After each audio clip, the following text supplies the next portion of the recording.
Okay, so Disney's Aladdin, what more can I say? It's a classic. We all know the story. If you don't, well, I guess it goes a little something like this. In the fictional city of Agrabah in the Middle East, there is an evil vizier named Jafar who works for the Sultan.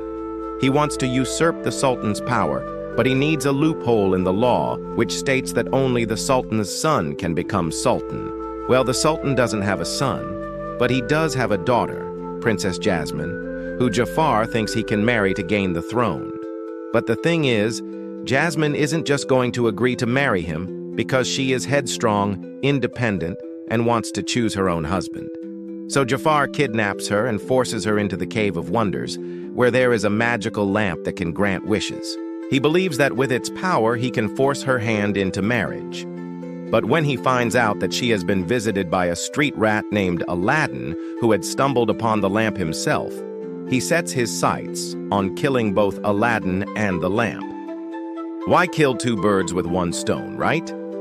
Except when Jafar attacks Aladdin, he gets zapped by magic lightning from the lamp and is flung back into the cave where the Cave of Wonders swallows him whole. It turns out that the Cave of Wonders is actually a genie and that the lamp is its prison. When Aladdin rubs it, he is granted 3 wishes, and he uses the first 2 to become a prince so that he can court Princess Jasmine and get revenge on Jafar. The 3rd wish, though, that doesn't go quite as planned. I mean, when he wishes for Jafar to be trapped inside the lamp, Jafar tricks him by reciting a spell that twists the words and traps Aladdin instead. And then he takes over as the new master of the lamp and becomes the most powerful man in the world. Or at least he would be if not for the fact that genies are bound by law to obey their master's every whim, no matter how dangerous or destructive it may be. So when Jafar orders the Cave of Wonders to open up and release its power upon Agrabah, it refuses and instead returns the lamp to Aladdin. With Jafar gone, Aladdin once again rubs the lamp and wishes to become a powerful genie himself, freeing the Cave of Wonders and granting Jasmine her freedom. He and Jasmine then confess their love for each other and kiss, cementing their happily ever after. Now, despite being released from its prison, the Cave of Wonders appears to still serve as a sort of neutral party in this story, watching over Agrabah and making sure everything ends up okay in the end. Maybe it's still a genie. Who knows? The point is, we know this story really well because it's been retold so many times. And to be honest, while we might think the original is the best, this version is still pretty great. Sure, it's got some flaws, but honestly, what doesn't these days?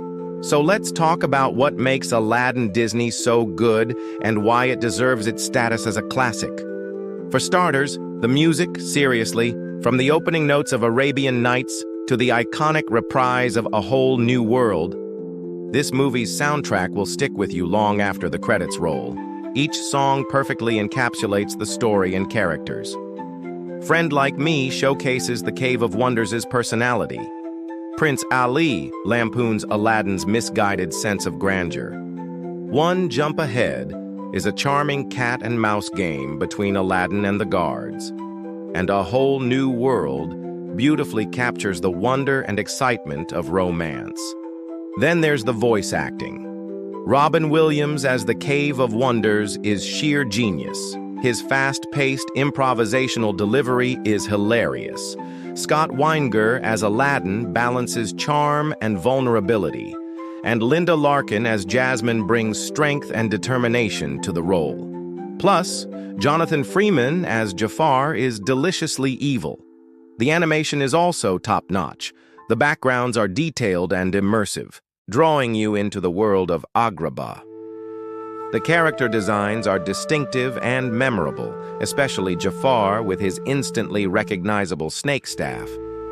The fight scenes are choreographed brilliantly, particularly the Cave of Wonders versus Jafar showdown. And the special effects hold up surprisingly well. The story is also quite clever. It subverts expectations and keeps you guessing. You think you know where it's going, but then it throws in a twist you didn't see coming.